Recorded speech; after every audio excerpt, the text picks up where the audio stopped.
Hello, one and all, Jake here. And in case you haven't heard the news, Advance Wars 1 Plus 2 Reboot Camp has a new release date. It is April 8th, and I am super psyched to get my hands on this game and start playing it. I love me some Advance Wars, and these games are a great blend of tactics and strategy in a simple, easy to digest, yet hard to master package. And I will definitely be having a lot of fun with these games. But one thing I'm most excited about is I'm going to be able to play online with people. The GBA didn't have any online capabilities, and I didn't play Days of Ruin, so I never have played Advance Wars online against other people. I've only played them against locals. Those games, I kind of watched them. I mean, they weren't as experienced as me, so it's not a surprise. Now I'm going to be able to hop online and go after the most enthusiastic players and ask them for a challenge. So, that's what I am personally most excited for. But as with any competitive gaming experience, there's going to be a metagame around it. You see, in Advance Wars, you can choose from many different COs, commanding officers, that have different abilities that will change the way your army functions. Sometimes slightly and sometimes majorly. And some of these COs are better than others. Let's just be real here. Some of them are going to make your game a lot easier and you'll be able to destroy your opponents. And then other ones, it's going to be a bit more of an uphill battle. So what I'm going to do in this video is I'm going to predict the Advance Wars meta. Remember, these games are remakes. We already have an idea of what the COs are going to do. And we have an idea of, how good those things are on the core gameplay of Advance Wars. So in order to give you a little jump, a little head start on what the meta is going to be, I'm going to sort of spill all the information I have about the COs that are going to be in the game. Now, a little disclaimer here. I am going to be using the Advance Wars 2 stats of all the COs in order to make these predictions. I know that certain COs have had some major changes, buffs, and nerfs throughout different iterations of the series, and I'm really not sure how Way Forward is going to handle implementing those into the game. So we're just going to assume we're taking carbon copies of the Advance Wars 2 Black Hole Rising COs and putting them in this new remake identically to how they are. Of course, different COs are better on different maps. So what I'm going to assume happens is you choose the map and then you and your opponent pick a CO each, double blind, and then your picks get revealed at the beginning of the match, of course.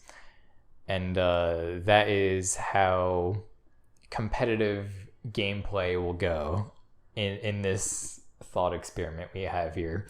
Obviously, there are many different ways to play Advance Wars and many different modes, but I'm going to suppose that everyone's going to be playing on clear weather with 100 G fun or 1,000 G funds per property. Just the default stuff and no gimmicks.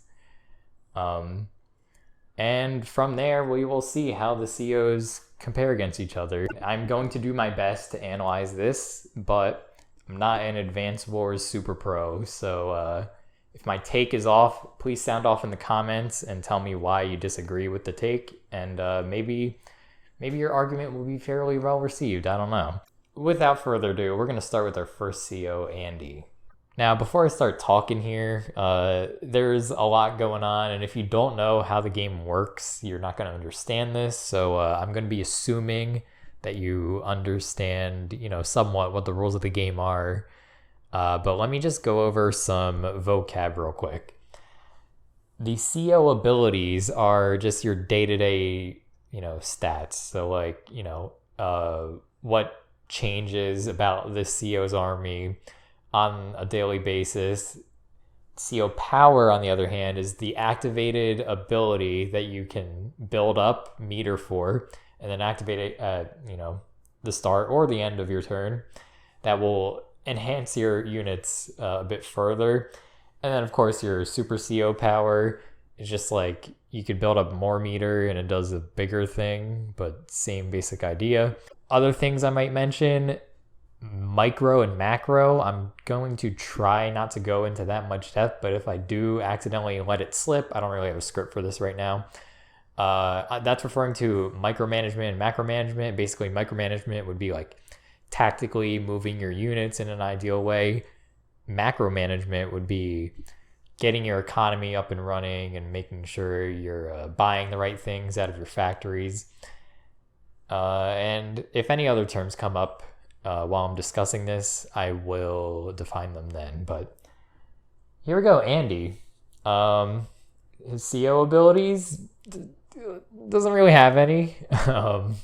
Yeah, that's kind of what Andy is. He's the does nothing CO, doesn't have any strengths, but doesn't have any weaknesses either. And I put 100 out of 100 here. That is how we delineate stats in this game. The left side would be offense, and the right side would be defense. You know, when you're being attacked, how much damage do you take? And, that also will affect how much you retaliate. And then offense, pretty self-explanatory, how much damage you're dealing. Andy doesn't really do anything.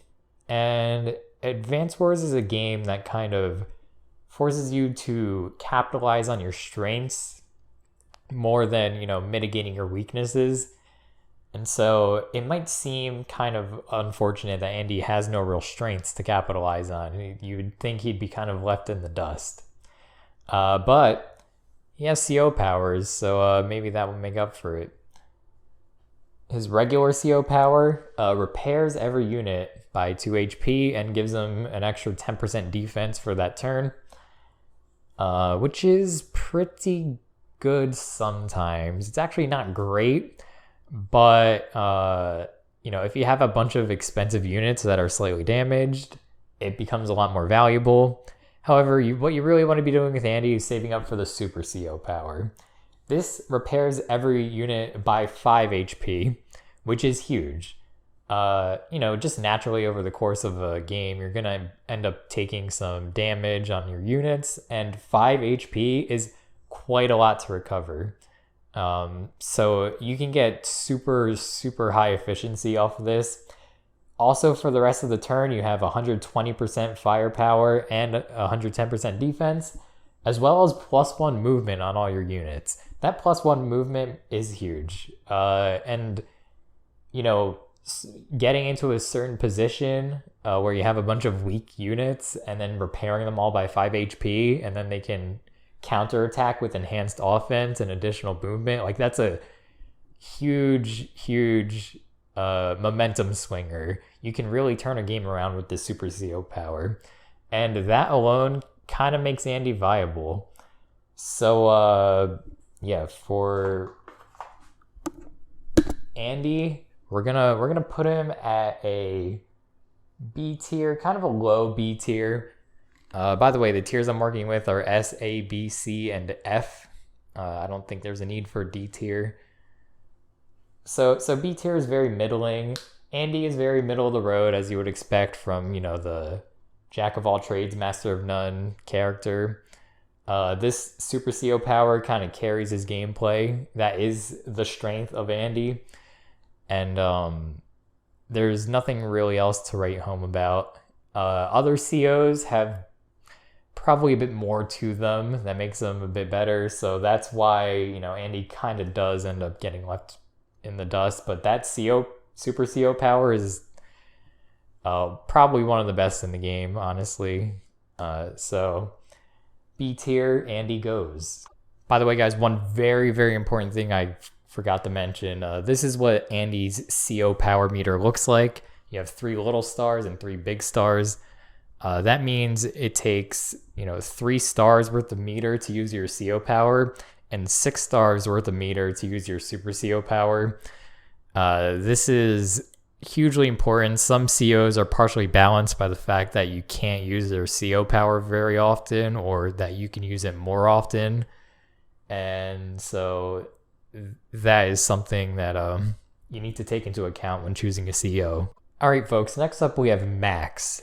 And as you could tell from his physique, he's kind of a direct combat unit specialist. So day-to-day, the direct combat units of Max, that's everything that attacks directly except for infantry and Max. Those don't count. But everything else gets a 20% firepower boost. Unfortunately, his indirect units, they only have 90% power, and also they have one less range.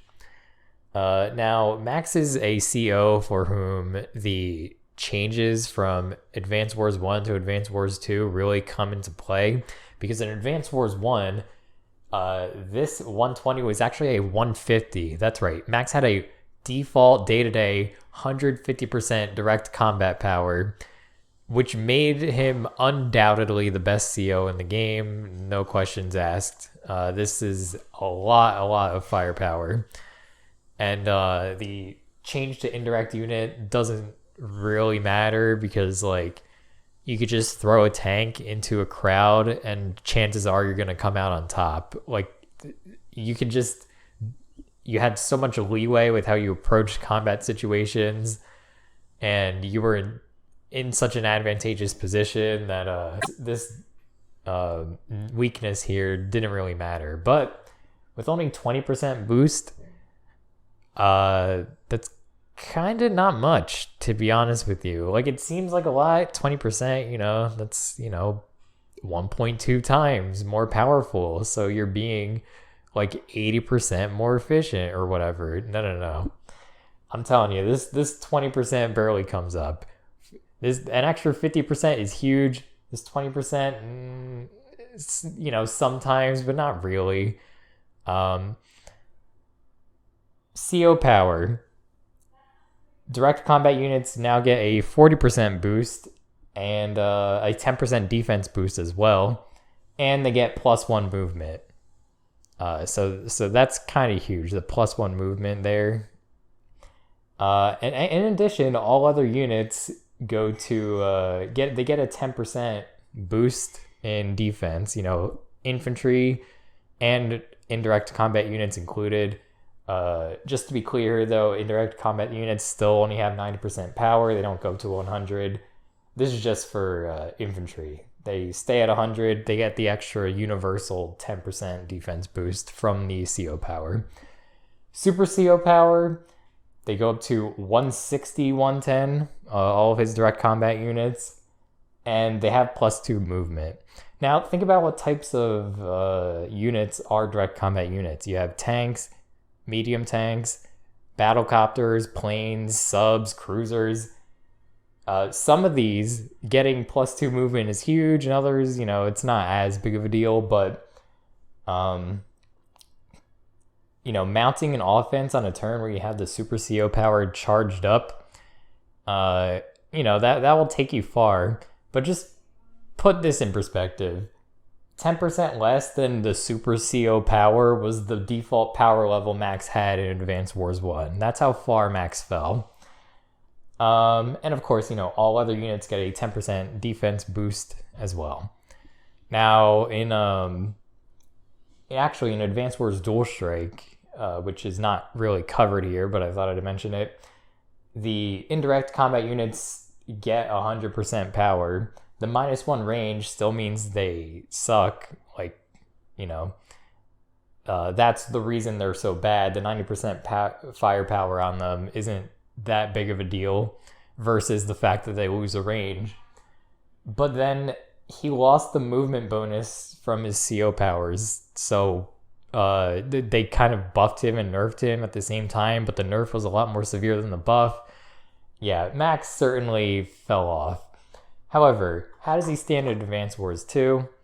I'm going to put Max at a high C tier, but still a C tier nonetheless. Now, here's my prediction for, more meta-wise. I think a lot of players who are just starting out will use Max. He's sort of like a big unga-bunga, get in there and do whatever, and then you might come out on top because of your extra firepower. Anyone who knows what they're doing, though, is going to be able to see right through that and swiftly defeat any player who doesn't know what they're doing. There will still be a dedicated, player base of Max players who do know what they're doing a bit better. But he's not going to shine exactly like a diamond. That's why, C tier I think is where Max belongs. All right, guys, up next we have Sami. Now, a lot's going on with Sami, so let's just go through it. And by the way, I've marked off, the good things with pluses and the bad things with minuses, just so that would be a bit clearer. Infantry, they have an extra 30% firepower. They also have 1.5 times the capture ability. So normally when a 10 HP infantry goes on a city and starts to capture, they'll lower its capture number from 20 to 10. Sami will lower it from 20 to 5. And then similarly, even if you attack that infantry and it has like 4 HP left, if it has 5 capture points remaining, you can still clear it. It does round down, unfortunately. So you're not going to get 5 capture points out of a 3 HP unit. But this is still like a huge advantage in the early game. Having more powerful infantry, and then also if the infantry gets hurt, it's whatever. You can continue capturing on, the second turn. That's pretty massive to getting your economy set up and starting to buy your more powerful units. In addition, Sami gets +1 movement to all transport units. That's APCs, transport copters, and whatever the carrier boat is called. The transport copter, and especially the APC extra movement, is super, super relevant to the early game. And basically what you're trying to do with Sami is you're trying to get an advantage in the early game, capture more properties than your opponent, and then just wait until your better economy rolls them over. Unfortunately, Sami loses 10% firepower on direct combat units that are not infantry, but her indirects are still fine. They're perfect. They're 100, keep going, 5 stars. So, this is an easy weakness to mitigate, I would say. Now, Sami's CO power, which doesn't take that long to charge up. It increases the firepower of infantry up to 50% instead of 30. So they have 150% firepower, and they get an extra movement point, which, to put it in perspective, mech units, they normally move 2 spaces. So +1 movement, they're moving 3 spaces. It's a 50% increase in movement for those units. And infantry have a 33% increase. This is kind of huge, but when we get to the super CO power, 180% firepower on infantry, that's your mech units are going to be able to defeat medium tanks, which is not normal. And they're going to have 4 movement spaces as well. So if you have a bunch of mech units as Sami and you fire off the super CO power, things get real scary for the opponent real fast. But here's the best part of the super CO power, plus infinity capture. What the hell does that mean? That means if any infantry unit at any health goes onto a city and captures, they will instantly capture the city. It doesn't matter if there are 20 points left on it and Sami's unit has 1 HP, that is still an instant capture. It doesn't matter if it's the opponent's headquarters, which is the big one you need to watch out for. If the opponent's headquarters is left open while Sami has the super CO power charged, she can capture it in 1 turn. Like, this is huge. This is real devastating. Unfortunately, as you can see by the CO power meter, this takes a while to charge up. So being able to use it to capture the enemy's HQ, you're kind of trying to steal a win from your opponent there. You're not consistently getting into a position where this is your game plan. So I would say this is good, can cause some swingy turns, but in general, you kind of want to spam the CO power more so in the early game. At least that's how I would play Sami. But overall, I cannot understate this enough. If you're a new player, you don't understand the value of 2 units, infantry and battlecopters. Those units completely dominate the game. Like, if you use them well, you will succeed, and if you don't use them well, you will falter. That is just the way the game works, and to be able to have such an advantage with infantry combat is huge, which is why I'm putting Sami in A tier.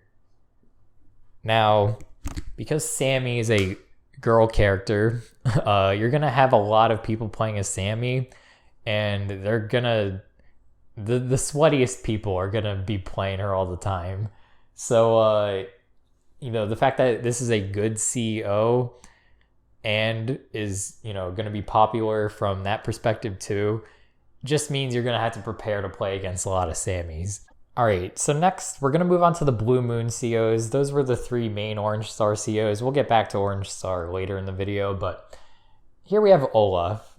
Now, Olaf is a stereotypical Russian dude, I guess. That's the idea behind his character. And as such, his CO ability is naturally that his army is immune to snow. Normally, snow lowers the movement of your units and causes them to consume more fuel.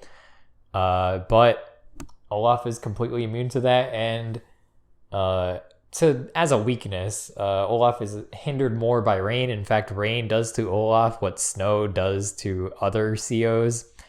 Rain is sort of less severe than snow most of the time, but to Olaf, that's the worst thing he can experience.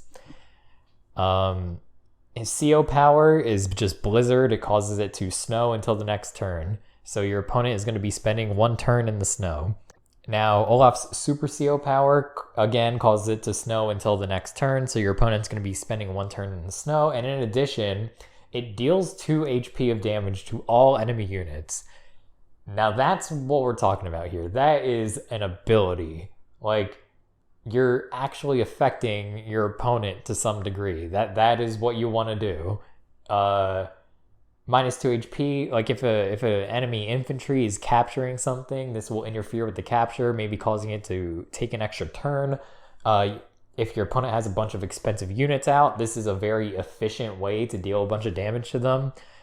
If you're about to confront your opponent, you could pop the Super CO power, and all of your direct combat units won't have to take as much counterattack damage. So this certainly has its fair share of uses. But let me address the elephant in the room here. You remember earlier when I said that the default competitive environment was going to have clear weather? Yeah, Olaf is going to have a problem in that kind of environment, because the day-to-day ability to be immune to snow just doesn't apply if there's no weather going on, which means you're kind of just running a worse Andy. Like, this CO power, it can hinder the opponent for a turn, it's kind of annoying, but compare Andy's CO power and where you're repairing 2 HP to all of your enemy units and your units get a defense boost. Like, that's so much better. Why would you not just choose Andy?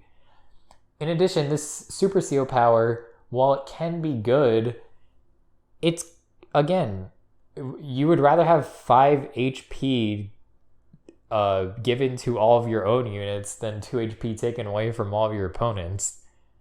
Like, there's no contest there. It's not even close. And on top of that, Olaf's Super CO power takes an extra star of charging to use versus Andy's.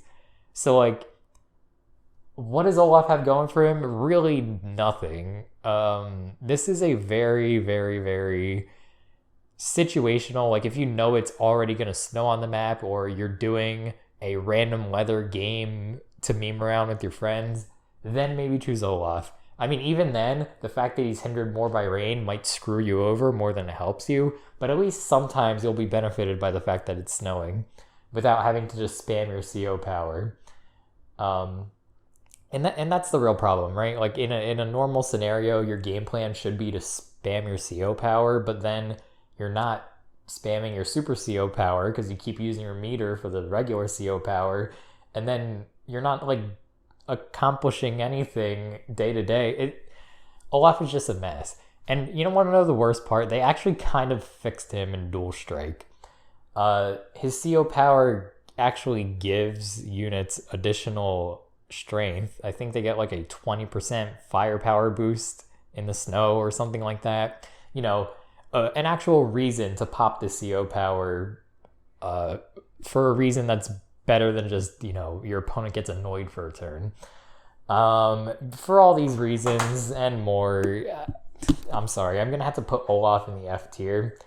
And I would say that if you had a plan in your head of maining Olaf, I would let it go. All right, next up we have Grit. Now, Grit is kind of the anti-Max. His whole thing is that he has extra power with indirect units. In fact, 20% more power and an extra unit of range. To compensate, all direct combat units only have 80% firepower, and that does not include infantry. Direct combat units are a different category than infantry. You'll see that a lot throughout this video. But actually, in Advance Wars 1, the infantry also got the 20% hit to offense too. So, funnily enough, in Advance Wars 2, they kind of fixed that. His infantry are normal now, which is great. CO power increases the range of indirect combat units by 1. One more. Like, on top of the one that they already have by default, they get another unit of range. And their power is increased to 150%. In addition, all units just get a 10% defense boost, no matter what type it is. So that's what that X 110 means. Whatever I had before is the X, and the 110 is a new defense. Super CO power, it does the same thing, except instead of giving 1 more range, it gives 2 more range. But the stats kind of stay the same. So what do you make of all this? Grit is kind of famous in the Advance Wars community, I think, for being really hard to play against. Just the ability to control choke points using a bunch of cheap and efficient indirect units, and units that aren't going to get counterattacked, by the way, because indirect units just don't get counterattacked. It's like really hard, and it kind of puts a grip on, very key space on the map. And that's really the key here. Grit can control space really, really well using those indirect units. This is all going to come with a but. Because as crazy as Grit's reputation is, if you actually look at Grit's win rate, it's not that high, and I wouldn't call Grit broken by any means. In fact, what I would call Grit is a noob killer CO. So if you have someone who's like new to the game, doesn't fully understand what they're doing yet, isn't in tune with the meta strategies and how to play in the optimal way, then Grit is just like really good at punishing. Like that control of space that Grit has is really devastating. Once you get a better hang of tactics and, the fact that Grit can't really deal with air units in a very effective way, and the fact that not being able to move and attack with indirects on the same turn is actually a huge problem, all of a sudden Grit's strengths, they don't seem so bad anymore because they come with their weaknesses. The fact that he's relying on indirect units is kind of the big weakness of Grit. And I'm not gonna lie, like early on I'm probably gonna get washed by a bunch of Grits online. There's no doubt. I'm not a super expert at this game, but as people play more, as the meta progresses, I think it will become very clear that Grit is not as incredibly overpowered as it seems on first glance. And that's, I think, what the story is going to be with Grit. So big noob killer. He's kind of like, remember Little Mac in Smash 4? Same deal. Everyone's going to think this is a super powerful CO at first. Then the game gets developed a bit more and we realize, oh, okay, this is something I could deal with. And so for that reason, I am actually going to put Grit in B tier, but a very high B tier. I'm not gonna act like this is equivalent to Andy at all. You know, Andy's a low B tier. This is a high B tier. Could probably be argued up to a low A tier. I will have to think about that, and you know, you can sound off again in the comments with an argument as to why Grit is the most broken CO, and I just don't see it, and I'm stupid, and I'm bad at the game. For now, though, B tier. Top of B tier, but I refuse to put him above that. All right, guys. Our next CO is Colin. We're going to have to talk about Colin for a little bit. So, here's what Colin does. All units get a 20% discount. So, you're only spending 80% of what you would for every single unit that you can produce as Colin. And to compensate as a weakness, all of those units are only 90% as strong on offense. Okay, so let's just think about this from a mathematical perspective here.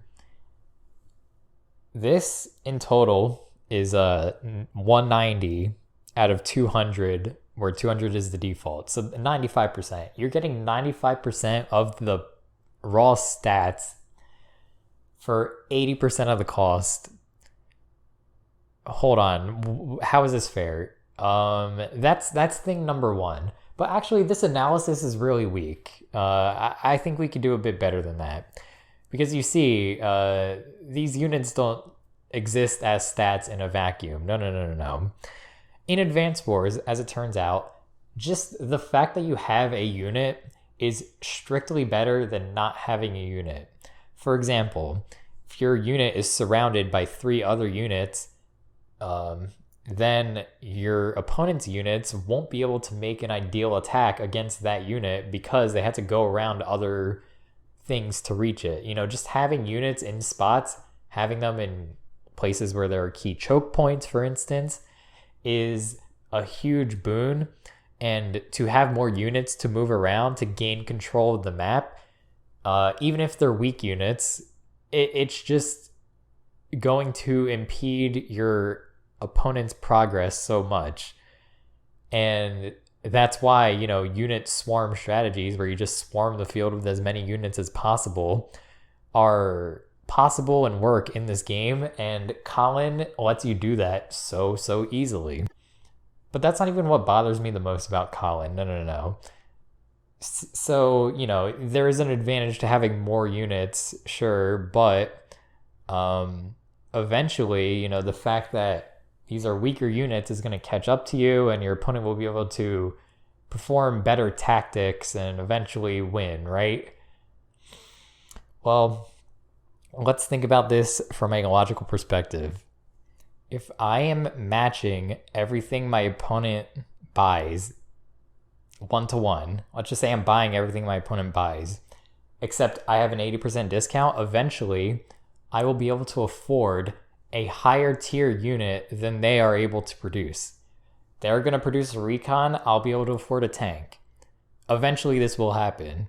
They're going to be buying a battlecopter, I'm going to be able to afford, you know, a fighter plane or a bomber or something. You know, that's a bit more of a jump, but you get what I mean. Colin is always one tier ahead because of the money that he saves on producing the same units that you do is going to go into buying a more powerful unit. And, you know, that's like the deadly trifecta here.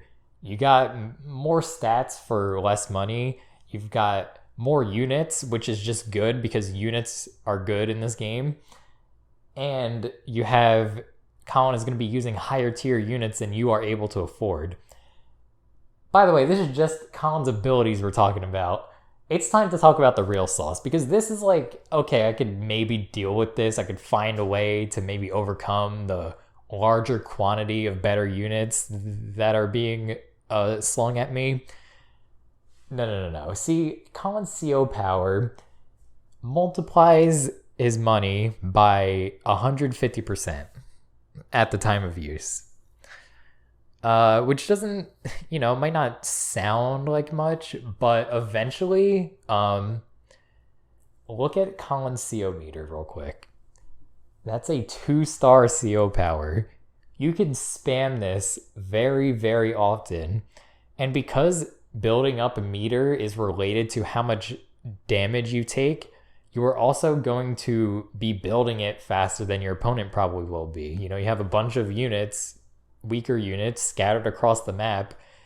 You're going to be taking more damage and therefore building more meter. Therefore, you're going to be able to use your power more, giving you more money. And then eventually you get to spam it to the point where there is a bit of a meta economy. You want to retain enough funds where the use of the CO power, it gives you enough to afford everything you want. But if you buy everything at once, you might have to build up more money, and you're operating at a completely different layer of economy than your opponent is with the CO power. This is just ridiculous. And on top of that, it gives Colin's units 110% defense. So the uptime on this is unreasonably high. You're just going to have a bunch of defense and you're going to have a bunch of units and your opponent's not going to be able to break through all of those units. Let's talk about the super CO power real quick. I know you see a formula on the board. You're like, what the hell's going on here? All units, again, gain a 10% defense, but what is this power boost? For every 1,000 funds you have, your units get a 3.3% firepower increase. If you spam this a couple times, then use this, your units are cracked. I mean, I don't know why you would ever stop using this power, because it's just so spammable, but eventually the amount of money you're able to spend in one turn caps out because there aren't enough factories on the map. So maybe eventually you use the super CO power and just wash your opponent. Yeah, Colin is a little bit on the broken side, I'm not gonna lie. This is kind of where I would like some balance fixes on way forward's part. That's where I'm kind of hoping they tone this down just a little bit. But yeah, Colin, no doubt in my mind, an S tier choice. Oh boy. All right, let's move on to the yellow star COs, and first and foremost we have Kanbei. Kanbei is sort of the anti-Colin. You have 30% extra offense and defense at the cost of your units are 20% more expensive. Now, again, if you do the math here, you realize that the stat increase is a bit more than the extra expenses you'd be taking. But again, we had this whole discussion earlier. Unit count is very important. Just having more units is a good thing. Having more on the field gives you more control of the map and stuff. So you would think that because Colin is so good because of the higher unit count, Kanbei would be kind of bad. But funnily enough, this isn't really true. It turns out, and you might have noticed this listing off all the CO's abilities, having 30% extra defense is really rare. In fact, having any more defense than 100 is really rare. Every other CO is kind of focused on having more firepower for certain types of units or in certain situations. Kanbei just has extra offense and defense. And what this means is that you can kind of punch a tier up. Your tanks can compete with medium tanks to some extent. If you get the jump on them, of course. And so, as a result, Kanbei actually stands a bit of a chance. He can hold a position really well with the extra defense. And he doesn't have to spend as much money as you would think to get a viable army together and march on your position and destroy you. His CO power just increases offense a bit more and defense a bit more. Now, Kanbei's Super CO power, it looks kind of the same, right? You get the firepower increase and you get a defense increase. But it also does something else. The amount of damage you do with a counterattack just increases by 5/3. So really, this is a bit more like 250 than 160. And that is kind of comically large of an amount of defense to have. And if you look at the power meter, it's expensive, a bit more expensive than the average, but not that expensive. So you can save up for it and, hold a position in a really key moment. Or you could just spam the normal CO power and just try to mow through your opponent's units. That is also totally an option. So Kanbei is a powerful. I think a lot of players are going to end up choosing Kanbei and getting really good with him, getting really good at managing the smaller but more powerful squad of units. And as such, I think will be a very common choice for players. So overall, I will put Kanbei at A tier. I think having a lower unit count is a genuine weakness, but a good player will be able to find a way around that weakness, and it's kind of harder to capitalize than you might think on that weakness when you're playing against Kanbei. So yeah, A tier is appropriate. You are going to be seeing a lot of this guy running around for sure. All right, folks, next we have Sonja. And I bet you thought that was pronounced Sonja, right? No, it's Sonja. I'm not actually sure about this, but I'm sure the voice acting in this remake will vindicate me. I'm pretty confident it's Sonja. Anyhow, what does Sonja do? Well, this is a Fog of War specialist. So if you don't know, Fog of War basically means that all of your enemy units are hidden until you get near them. Different units have different sight range. Certain units like infantry have better sight range, like when they're on top of mountains and stuff. Things get complicated.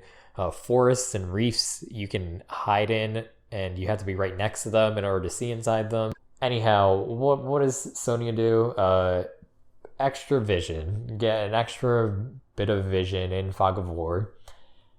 In addition, Sonja actually hides the HP stat of your units from the enemy. Instead of a number, it will just have a question mark. Now, if you're not in Fog of War, this is actually functionally useless. It is just annoying. It's not actually doing anything because, like, ideally your opponent is writing things down or keeping track of it in some way. And if your opponent does that, this is useless. If you're in Fog of War, there are very interesting tricks you can try to employ to make this useful, but you're probably compromising your tactical abilities more than you should be in order to make such tricks work. So I'm actually thinking that this isn't as valuable as it might look, but it certainly is annoying, and it makes playing against Sonja really obnoxious. And here's a big thing.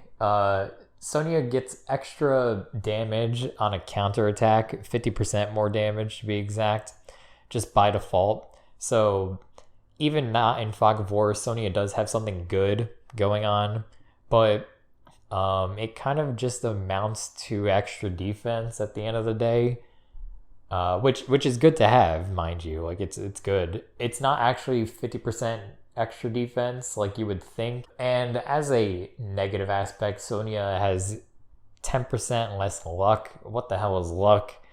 As it turns out, all units in this game have a luck roll every time they attack. They can do from 0 to 20% extra damage. Hello everybody, future editor Jake here. So this is actually misinformation. Most COs have 0 to 10% luck, and Sonja has negative 10% to 10% luck. I talk a bit more about luck later on, and I correct myself, but sorry about this confusion. So sometimes Sonja will just attack real weakly for no reason, and that really sucks. To be robbed of what should have been a kill on a unit, or to be robbed of, getting a, unit below the threshold where it will kill you on your opponent's turn. That's real unfortunate, and playing with that extra risk is a real annoyance. So Sonya's CO power, what does it do? It gives +1 vision in Fog of War. In addition, it also gives supervision. What do I mean by that? You can see into forests and reefs without being next to them. Now, if you're in Fog of War, this is like invaluable. If you're not in Fog of War, this is functionally useless. Luckily, Sonya's CO power meter is not that big. You are going to be able to save up for the Super CO power, which gives Sonja the first strike on counterattacks. That's right. When you attack Sonja, her units attack first. So it's like her units attacked, which kind of really messes up your opponent's play a little bit. I mean, your opponent knows that you just used the Super CO power, so they're probably not going to approach you as flagrantly as they would have otherwise. But, having that extra turn effectively where they, your opponent has to be super delicate and careful about how they attack you is pretty good. It's not that good, though. I mean, compared to other CO powers we've seen, this is not very swingy. It doesn't give you enough to take a massively advantageous position, and the fact that it is cheap is really nice and kind of keeps Sonja from being completely worthless. But I think overall, Sonja just the strengths aren't enough. This is a very passive, you're gonna let your opponent play into this sort of strength. You can't really capitalize it on your own. It requires your opponent to attack you to be able to use this. And as such, if you're using Sonja outside of Fog of War, this is one of the weaker COs. And even when you're using her in Fog of War, I don't know. I feel like I would just rather have some of what Colin has or some of what Sami has, gaining an actual tangible advantage versus extra vision, which is useful. Don't get me wrong. It makes what's going on with your opponent less ambiguous. You have more information, but if you're playing things right, you could sort of play around not knowing what your opponent is doing better with those strengths afforded to you by the other COs than what you're given with Sonja here. So yeah, unfortunately, I'm going to have to put Sonja in C tier. I do predict that a lot of people will be playing as Sonja, simply because there's a sentiment in the community that Sonja is the best girl or whatever. I know you're probably thinking isn't she a bit too young to be the best girl? And I'm not touching that conversation with a 10-foot pole. Just trust me, you're gonna have a lot of Sonja players, and this is not as good of a CEO as the play rate would have you believe. But yeah, there's Sonja. All right, guys, time to talk about the next CO, Sensei. Now, Sensei has some very interesting things going on. Earlier, I think you recall that when I was talking about Sami, I mentioned that newbies don't value the following 2 units, but they're really important, those being infantry and battlecopters. Sensei specializes in infantry and battlecopters. Wow, would you look at that? So, yeah, 40% boost to infantry units, 50% boost to battlecopter firepower, +1 movement with all transport, and as a weakness, vehicles only have 90% firepower, in addition to every naval unit also having 90% firepower. Naval units, are they even worth using? Probably not. So, vehicles, a bit more of an actual weakness. But wow, 40% infantry boost. How is that? That's better than what Sami does. Well, I'm just putting it out there. Now, what Sami has over Sensei is the extra capture ability. And what Sensei has over Sami is 10% firepower plus a whole other category of extra strength, which is the battle copters are just really powerful. Like 150%, again, is the amount of power that made Max OP in Advance Wars 1. So the fact that Sensei just has this amount of power on battlecopters raw is quite something, I think. Sensei's CO power, the battlecopters increased to 175% attack power. They are going even further beyond. And here's where it gets ridiculous. Every city you own will spawn a 9 HP infantry ready to go. Like, you're able to move it on that turn that you spawn it in using the CO power. Folks, do you see this CO power meter? 2 stars. This is a 2-star CO power. You have, obviously it gets more valuable the more cities you have, but like, this is a lot of units being spawned in completely for free. I bet the people in 2005 or whenever this game came out were speechless when they saw this. This is quite absurd. Super CO power, it costs 4 extra stars, and all it does is it changes the infantry units into mech units. Now that's great because the mech units can take on recon and tanks, especially with that 40% power boost. They actually kind of have a decent matchup against tanks. So it is definitely better than the normal CO power, but this is so spammable and for so much value that using this like once or twice and then saving up for this is probably the best strategy. Use the infantry you just spawned as sacrifices to build up more meter and then go into the super is a pretty viable strategy. But man, those battlecopters, like having a 50% boost on battlecopters is massive. Battlecopters are a cheap air unit. They have good movement. They have a good matchup against such units as tanks and medium tanks who can't really fire back at them very well.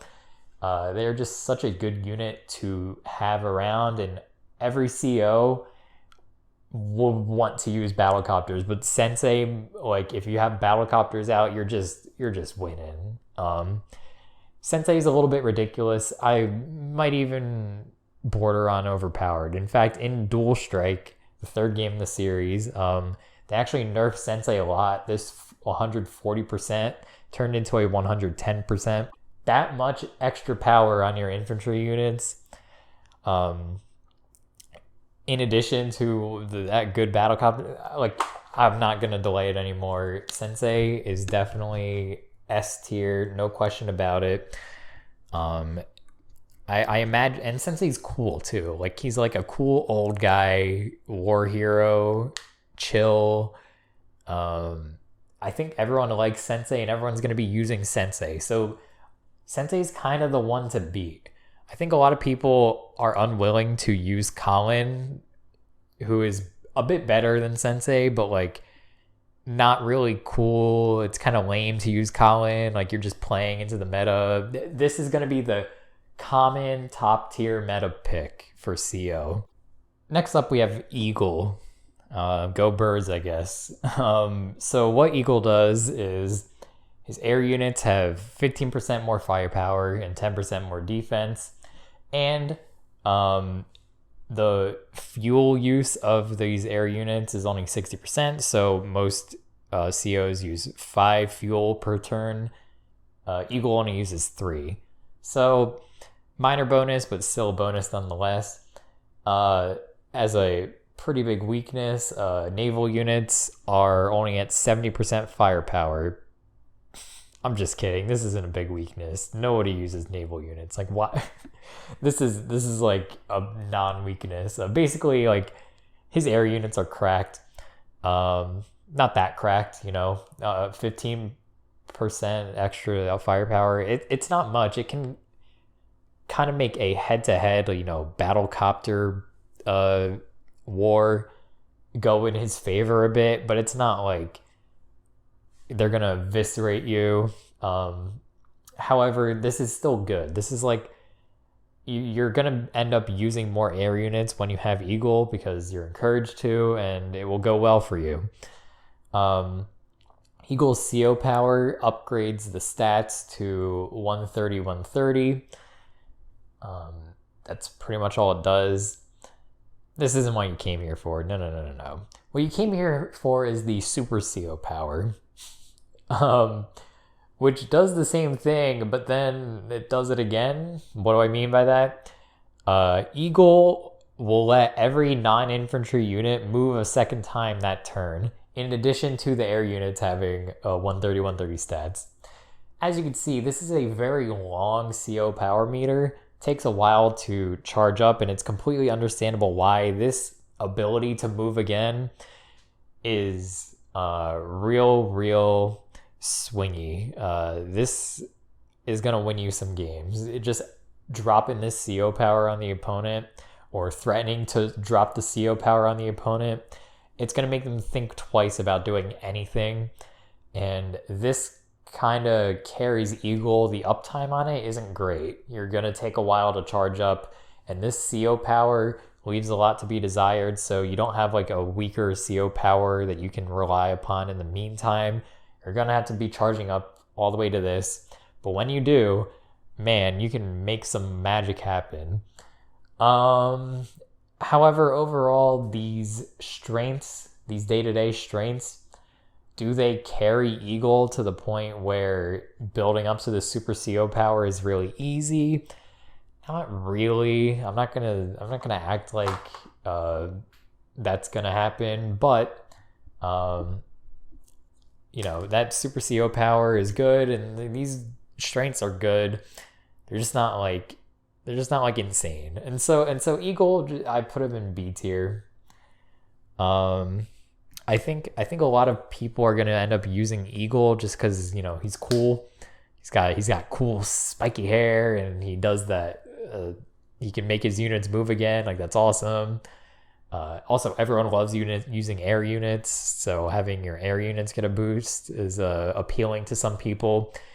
But this will not be a meta-topping CO. Last name ever, first name greatest, like a sprained ankle, he ain't nothing to play with. It's Drake. Yeah, that's right. There's a CO in this game called Drake. So, where Eagle is the air specialist, Drake is the sea specialist. His naval units have an extra movement, and they get 2 terrain stars by default. Terrain stars basically just increase your defense. By default, the naval units also have 10% extra defense on top of the extra terrain stars. So naval units are super fortified. They don't get any extra firepower, but they do get extra movement, which means they can kind of get more offensive momentum going versus other CO's naval units. As a weakness, though, air units are only 70% as powerful. That, as I said earlier with Eagle's entry, Drake is, the air units are better than sea units, and, they're more useful, they're cheaper, they're easier to get out, they're easier to use, they have a wider application range, and, having all these boosts to naval units, like, they're not even, like, particularly good boosts per se. You'd kind of just rather have like 30% extra attack power on them than all 3 of these, honestly. But if you're on a map where, it's an island and the only combat available to get across water is through the sea, then, maybe choose Drake. But with most maps, you're going to have airports available. Yeah, Drake kind of suffers on the average map. Luckily, Drake is immune to rain, so that's some extra compensation. So Drake is kind of like to rain what Olaf is to snow. If you're in a game mode where the weather is random or something like that, then Drake won't have to worry about rain, which is good. And Drake is not any more impeded by snow than anyone else, so there's no corresponding extra weakness on top of that. So in a random weather situation, maybe Drake is a bit more viable. CO power gives extra defense, extra 10% defense basically to all units. And here's the big thing. It reduces the HP of all enemy units by 1 and halves their fuel. Super CO power does the same thing, but instead of 1 HP, all enemies lose 2 HP, and it starts raining for a turn. Now again, Drake is immune to rain, no other CO is. Drake has a really good matchup against Olaf, actually, for this reason, I suppose. But, yeah, Drake, one of the weaker COs. Actually, what's embarrassing is that in Advance Wars 1, Drake was already a pretty weak CO. And in Advance Wars 2, they decided to nerf him. This 100, 110 was originally a 100, 120. So Drake is... Don't use Drake. I'm sorry to the rapper Drake for this CO having your namesake, but this is not the greatest ever by any means. You are not hotlining his bling or whatever the hell that song was talking about. Yeah, this is a pretty comfortable F tier of CO, unfortunately, which is obnoxious. I like Drake's personality. I like the way he looks. I think he's a jovial, cool dude. I cannot bring myself to use this in an actual war, though. This is terrible. Next up, we have Jess. Whereas Eagle was a air unit specialist and Drake was a naval unit specialist, Jess is a ground unit specialist, sort of. So her CO abilities are as follows. All vehicles get a 10% firepower boost. That's recon, tanks, medium tanks, neo tanks, anything on wheels that's on the ground, and that gets a boost. Unfortunately, all other units get a 10% firepower reduction, and that includes infantry. So she's working with Colin power units. If they're not a grounded vehicle, they're Colin power, but they're as expensive as a normal unit. Let that sink in for a second. Let's move on to her CO power as that sinks in. This will give a 10% defense boost to all units, restores all fuel and ammunition, which seems minor but could come in handy from time to time, and gives vehicles +1 movement and a 30% attack boost instead of just a 10% one. Super CO power does the same thing, gives the defense boost, gives the fuel and ammo, but it gives 2 movement to vehicles and 150% power.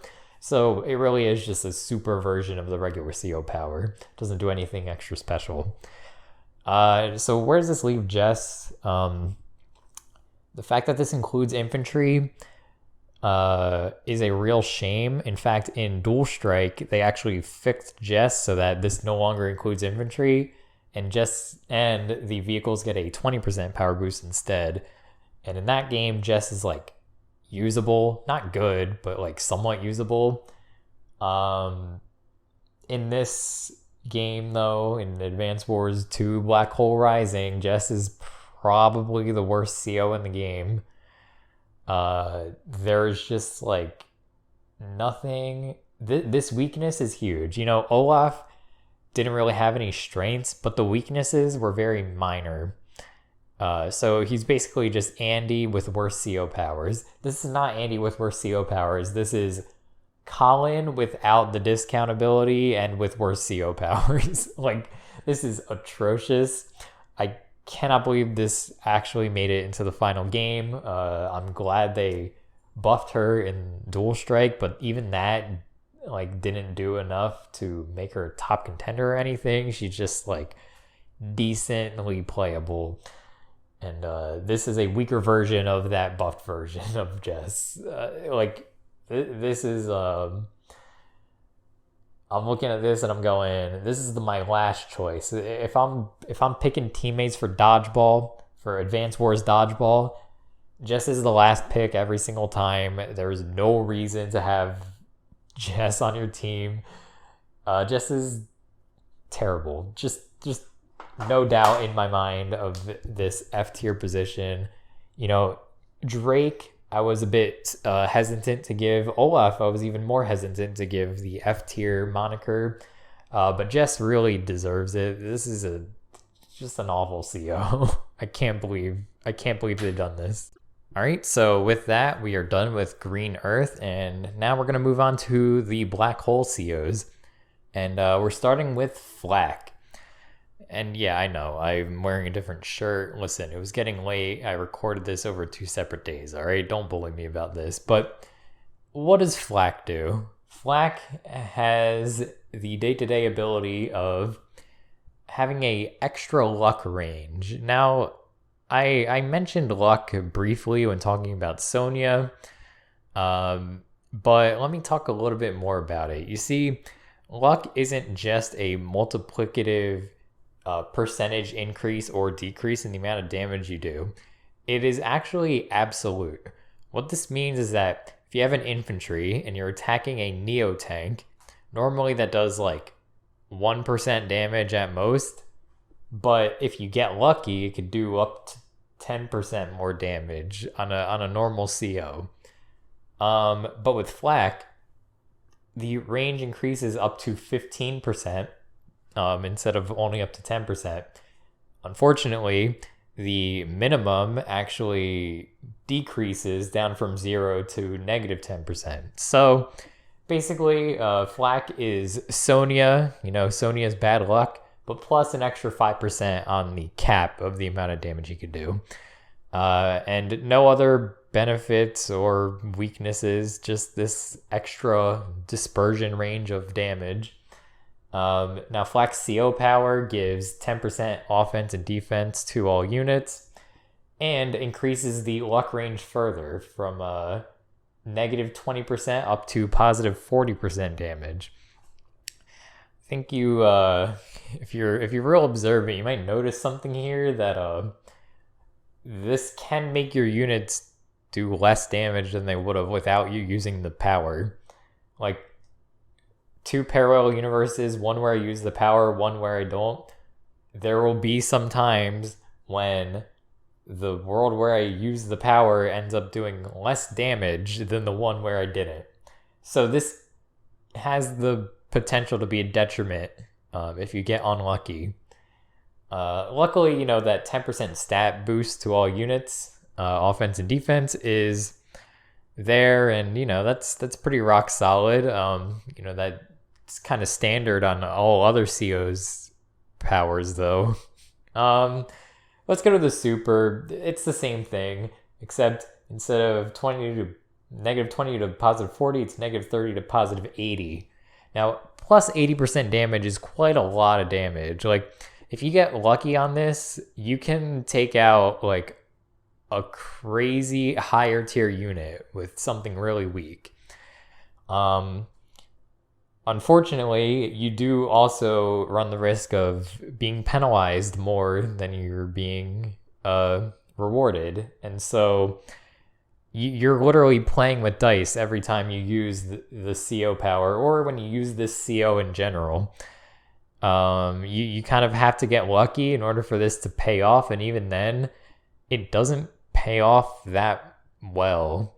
I mean, okay, in theory, like, if you surrounded a mega tank with 4 infantry units, and then you use the super CO power, you might be able to actually take out that mega tank, which is great. But Flak doesn't do anything to get you into that situation. He doesn't have any powers or abilities that will help you build a better army and or get more units on the field or anything like that. He doesn't give you any more extra funds. He doesn't give you any more info.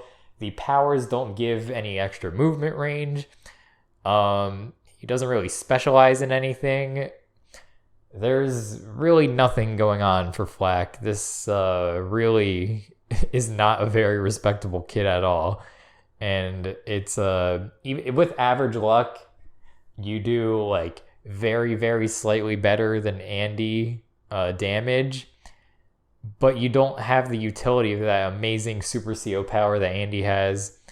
You don't even get the Winter's Fury ability or whatever it's called that Olaf has that deals 2 damage to all enemy units. Like, there's no benefit to be had from picking this CO. It's really disappointing, but like, to be honest, this is more of a handicap than it is a benefit to pick this CO. It's just kind of a bit ridiculous.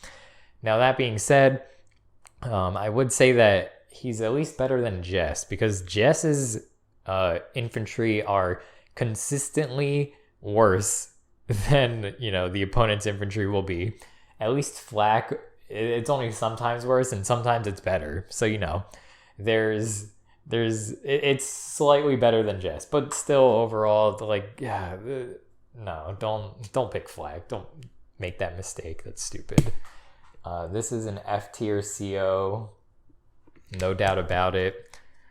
And let's move on to the next one. All right, so here we have Lash. Now, Lash does something kind of interesting. Her CO ability is that for every terrain star of the terrain that your unit is standing on, you get 10% extra attack. This only applies to units that are actually on the terrain, so unfortunately, your air units don't get affected by this, but your ground units and your naval units all get extra terrain bonuses when you're standing on good defenses. So, for example, forests have 2 terrain stars, so every CO, you place your unit in a forest and they get 2 stars worth of defense, but Lash in addition gains 20% extra firepower from that. So this is a very map dependent ability. There are some maps where there are a lot of different high defense terrain tiles that you can traverse, and that would be advantageous to use. And then there are other maps where it's mostly open roads or open plains or default regular water, and this doesn't really matter at all. Or, maybe it's a map that focuses on air combat and this doesn't come into play. And so this isn't bad. It's just not enough to bring into a battle unless you're specifically going to want to use it. All right. So let's talk about the CO powers. Maybe they're a bit more of a selling point. So what the CO power does is all of your units will have their movement penalties reduced to 1 for every type of terrain. So normally, if you're walking infantry unit, through a bunch of forests, it has a higher movement cost than if you walk on plains. And as such, your unit can't make it as far as they would have otherwise. But Lash lets you not worry about that. So your units can cross terrain that they normally wouldn't be able to in a shorter amount of time. This is actually pretty useful. And in addition to that, it gives 10% defense to all units. Again, it's like a very standard CO power ability, but that extra movement, it can come in handy sometimes. Let's move on to the Super CO power. This is actually kind of insane. It doubles terrain stars. And what does that mean? That means if you're standing on mountains, which give 4 stars of terrain normally, they give 8 instead. That's a lot of terrain stars, and that's a lot of extra firepower if you're standing on that terrain. In addition, it also carries over the regular CO power effects of your movement penalties are reduced to 1, and your units all gain 10% defense. Now, I kind of probably didn't do a great job of selling it here, but this is actually like a really good, well-rounded kit. Because what this means is that if you're standing on plains, your units are 110, 110. If you're standing on a forest, your units are 120, 120. If you're standing on a mountain, your units are 140, 140. If you're on a city, they're 150, 150. So, again, this is very map dependent, but those types of terrain are fairly common, and you'll find yourself, if you seek out opportunities to use this ability to your advantage, you'll find yourself in situations where it comes up a lot. So think about it like this. Kanbei's units are 130, 130, and they are revered for being super strong and super hard to take down and, kind of a little overpowered, but they're expensive. Lash can produce a bunch of cheap units, and if she is smart with where she deploys them on the map, all of a sudden, that's a very, very hard to take down army. And as such, I think I'm going to give Lash a B tier. Doesn't quite make it into A tier, but it's a good choice. It's a solid choice if you're looking at the map and you're like, hey, I see there's some mountains there's some cities there where it might be good to set up camp. B tier CO. Next up, we have Adder. So Adder is that scary looking, kind of emo-ish dude. Kind of looks like emo Logan Paul. I don't know if you've ever seen that image, but it's kind of emo Logan Paul before that existed. Remember, this game came out in 2003? So what does Adder do? Uh-oh. I think I forgot to write it down. Hold on. Nah, I'm just kidding. Adder doesn't have any CO abilities. And you might be thinking that's a major weak point. No day-to-day CO abilities. That kind of sucks. And you're not wrong, but it's going to come together when I describe the CO powers. So what does the CO power do? Well, in addition to the, regular standard, gives every unit 10% firepower, 10% defense, it also just increases their movement by 1. That's right. Your infantry get an extra movement. Your vehicles get an extra movement. Your boats get an extra movement. Your planes, your trains, your automobiles, everything just gets to move an extra space. Sort of, if the terrain cost is too high, they might not actually be able to move an extra space. But in general, if you're on terrain that is traversable, you get an extra movement range. And this enables some offensive tactics that wouldn't otherwise be possible. So this actually is kind of useful. Now you may be thinking, well, yeah, it's kind of useful, but not useful enough to justify not having any CO abilities day to day. That's where you're wrong, kiddo. You see, Adder's CO power meter is very, very short. In fact, I think the shortest in the game. It only takes 2 stars to charge up the regular CO power. And the super CO power, by the way, is the same thing, except it gives 2 movement instead of 1. So you can charge up 2 stars for 1 extra movement or 5 stars for 2 extra movement. But if you actually think about it, if you're trying to get somewhere in a couple of days, then you can just use 2 stars on the 1 turn, and then you get an extra movement, and then use 2 stars the very next turn and get another extra movement. So you've used technically 2 extra movement squares, but you've only used 4 stars instead of 5 stars. So yeah, spamming this is the strategy with Adder. You want to spam that CO power as much as humanly possible. It has an uptime where your units average stats kind of increase because of how often this is going to be in play. And they just get an extra movement, which is very useful, especially for infantry in the early game if you can use it at an opportune time. Overall, though, I don't know if it's enough. I don't know if it's really enough to fight against all the other absurd things that other COs get to pull off. And as such, I'm going to put Adder in the C tier, but this is a very, respectable C tier. Choose this CO if you want to play against an average skilled player, but you don't want to, blow them out of the water. It's a CO that's not so strong that it's going to overwhelm your opponent, but it's still usable at the same time. Adder is definitely a very middle of the road, easy to use CO. I was going to say hard to master, but not really. You can kind of master him by just spamming the CO power.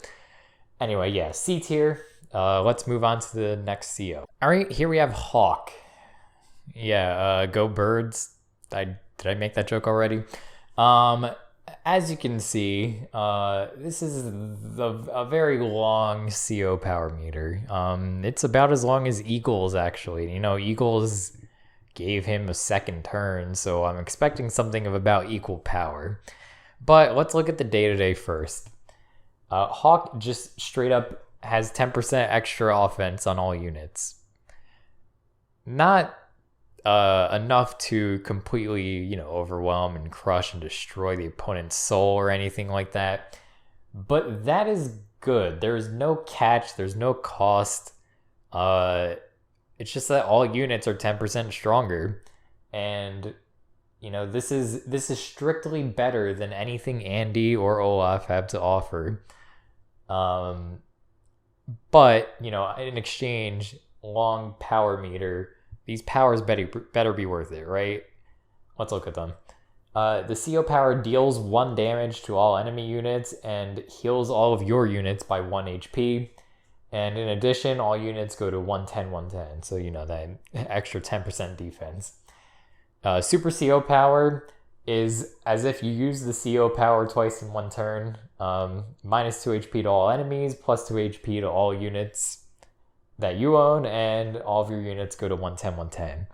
This is awesome. I don't know how else to describe it other than imagine you use Olaf's super and Andy's regular CO power in the same turn, and then you get a 10% boost to all your units. Like the big swing here is extremely crushing. Think about a situation like this. You are fighting your opponent and they got the jump on you. All of your units are at 6 HP and all of theirs are at 9. Pop this super CO power, all of a sudden you have the HP advantage and you're able to strike back with stronger units. This is really good. It takes a while to charge up, but that is with good reason. This is actually an incredible super CO power. I don't know if it quite reaches the game-winning potential of, move again. But it's still really good. Doesn't really require any setup to be effective. And I think that Hawke, as a result of everything he has going for him, the great day-to-day ability and these amazing powers, especially the super, this is you're not really incentivized to use this because why would I use 5 stars to get half the effect of 9 stars? That I'm being robbed here. And this is going to take forever to charge up, but you have the means to get to the point where it charges up because all of your units are just stronger on the daily basis. Hawke is undoubtedly one of the best COs. If you want just like a good all-around CO, this is the one to choose. I think all the other COs that are great are kind of like specialized and have weaknesses that you have to take care of and shore up. There's no weakness here. It's just strength all the way through. A tier, no doubt about it. Let's move on to one of our final COs, the final CO of Black Hole. All right, guys, the last Black Hole CO, at least in the first 2 games, is Sturm. So let's take a look at what Sturm has to offer. Different games have very different Sturm abilities. In fact, in Advance Wars 1, Sturm in the campaign is an offensive powerhouse, while Sturm that you unlock for multiplayer is a defensive powerhouse with a completely different set of abilities. Kind of weird, but here's how he stands in Advance Wars 2 by default when you unlock him. 120, all units. And in addition, movement penalty to all terrain goes to 1. Guys, I shouldn't have to explain this. This is beyond broken. This isn't meant to be seriously used in competitive play to any sort of counterplay. There is basically nothing you can do that is going to beat movement penalty on all terrain to 1 day to day, no power needed, anything like that. The best you can maybe do is swarming a Sturm with Colin, but even that is it might not work out for you. Just this is broken. This is so ridiculously overpowered that you ought to ban Sturm from all of your competitive events. Like, I'm serious. There's no reason to introduce this into the game. There's no reason to choose anyone else. This is insane. Super CO power.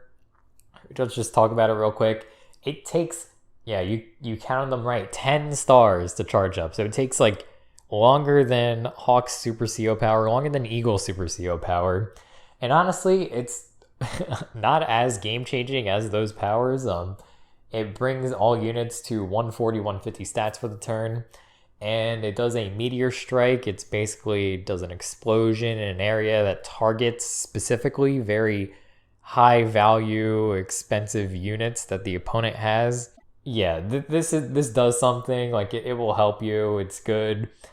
But it takes forever to charge up, and it's really not like as amazing as Hawke's, for instance, or as Eagle's. But like, come on, that day-to-day, are you seriously gonna tell me that in a turn-based tactics game that movement penalty to 1 isn't just the most ridiculous thing you've ever seen in your life? I'm not delaying it any longer. This is what we call here an S+ tier. And I don't use the plus lightly. The plus means you gotta get him out of the game. Like, if your friend rolls up using Sturm on you, they don't want to have a good time playing Advance Wars. They just want to win. They just want to rip your soul out.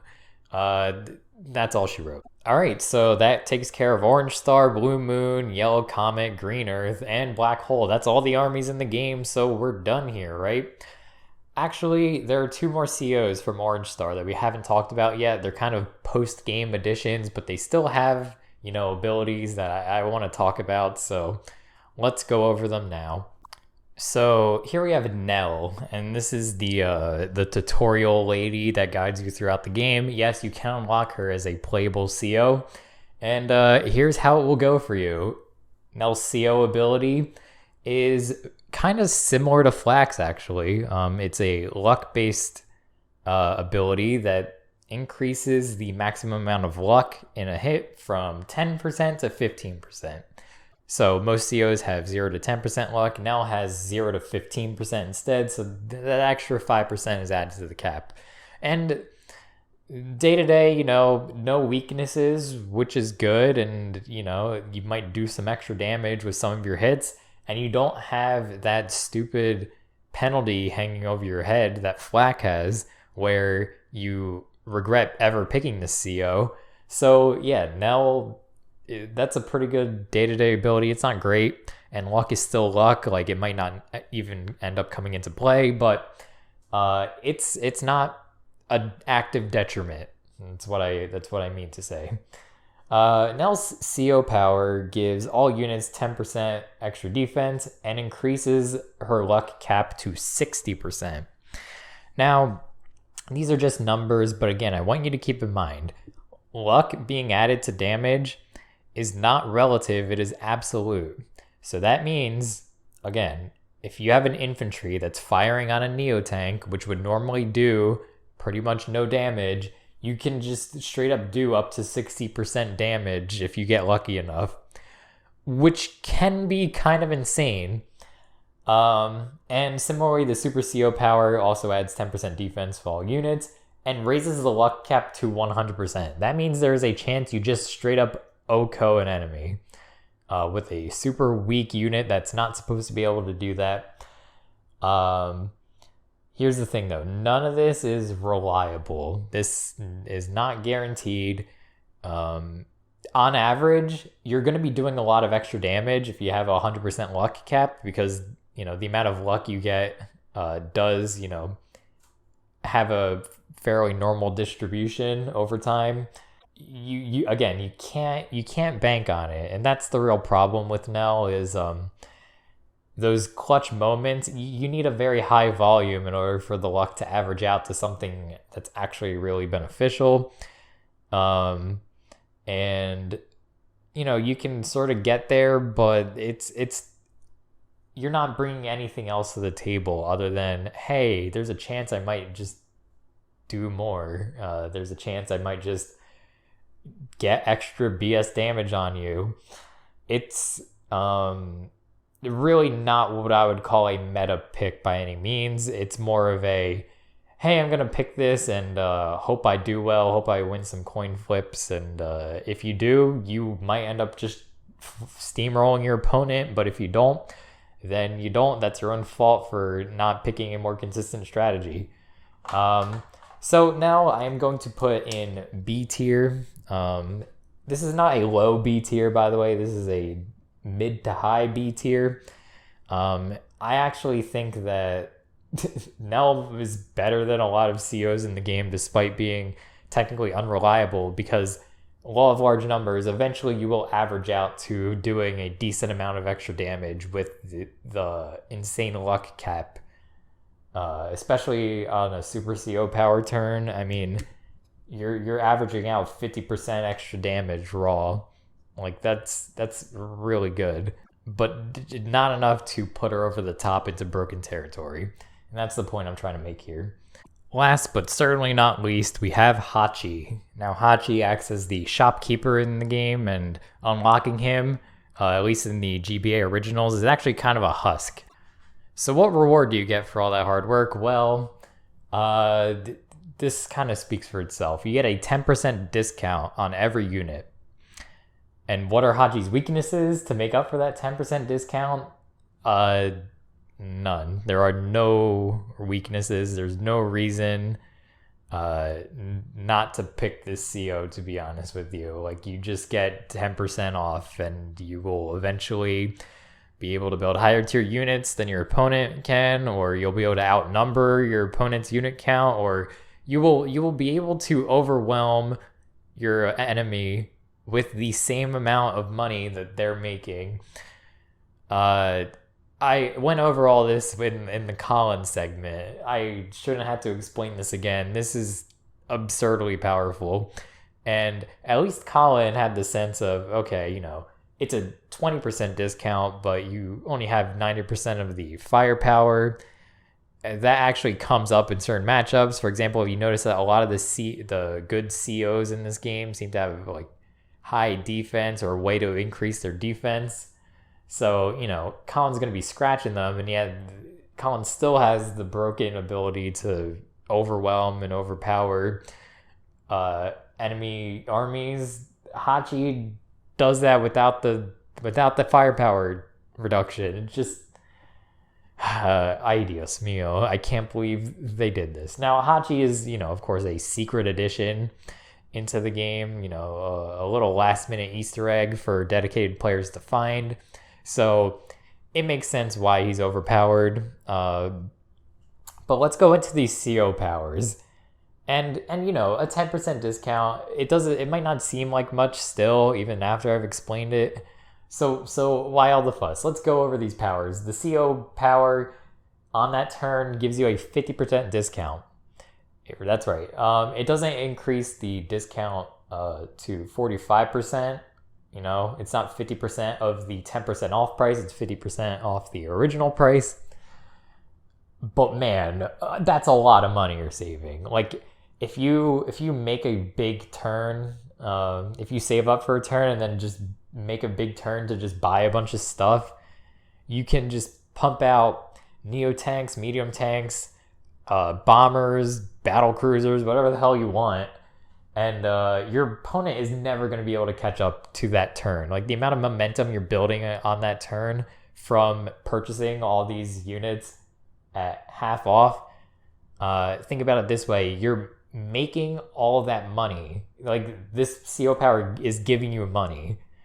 And it's if you're planning for it right, this is unrecoverable for the opponent. You can't stop this. But we haven't even gotten into the crazy part yet. Notice the CO power meter. The super CO power is only 2 stars more than the regular CO power. What does the super do? It also gives you the 50% discount, but it lets you build from cities. You can normally only build from factories. And in fact, part of what keeps Colin, from being like so overpowered that I would recommend he be banned in tournaments. I still think probably he's a bit too broken for normal play, but like I could see him being included in a tournament. But what prevents that level of brokenness is the fact that you need to own factories in order to produce units, and you can only produce as many units as you have factories, or ports or airports, of course. I don't mean to discredit those production facilities, but like you're limited in just how much you can swarm the opponent. This gets around all that. If you just take all of your units off cities and then fire this on the next turn, you can build so much stuff that, again, your opponent is never, ever going to recover from the deficit. You're just gaining a bunch of money, essentially. Except now your cap for how much money you can gain is greatly increased because of the amount of units you can build. It's just absurd. It's just completely ridiculous. And Hachi is also a member of the S+ tier. In fact, I think if you went head-to-head, Sturm versus Hachi has a good chance of overcoming the 120 stats and actually coming out on top, depending on how well the players do. I actually am just speechless that this is in the game. All right, folks, that's it. That's the complete tier list on your screen right now. You're seeing the whole thing. That's all the COs, and that's where I think they will end up in the meta. But this is completely subject to any balance changes that WayForward decides to make. You know, Dual Strike exists as a game, and some COs were changed from Advance Wars 2 to Dual Strike, so maybe WayForward will decide to implement some of those changes. Maybe they won't. I don't know. It's impossible to tell. This wasn't really meant to be like an exact statistical mathematical analysis of these COs kits. It's more like, we have an idea of what they're going to do. Where does that place them in the metagame? But of course, certain COs like Kanbei, the Advance Wars 1 iteration of Kanbei actually only had 120 instead of 130. And that little difference actually completely changed like Kanbei's position in the metagame. So these things are definitely, like, I don't know exactly how this game's going to turn out. Yeah, that is it. That is what I think the Advance Wars 1+2 Reboot Camp meta will be like. Thank you all for watching, and I can't believe I went on for this long about this. Hope you liked it. Hope you had a good time. If you came into this like not interested in the game at all, I hope this drummed up some interest. There are definitely a lot of tactical and strategic considerations you have to make while playing this game, and that's why I think it's super exciting and it's super fun and addicting to play. I think you should give the game a chance if you weren't planning on it already. And I hope to see you guys soon. I have more videos in the making. Some are math related, some are gaming related, but when this game comes out, I am planning on becoming a Advance Wars YouTuber, at least for a short while, so expect a lot more about this game. I might even make another video before the game even comes out. I have an idea for it, but I'd love to hear your thoughts in the comments, and please argue with me if you think my tier positions are wrong. It helps boost engagement, and it's thought-provoking. That's the main part. I don't care about the engagement that much, really. Yeah, thank you. I can't thank you enough for watching this, and stay tuned. Peace.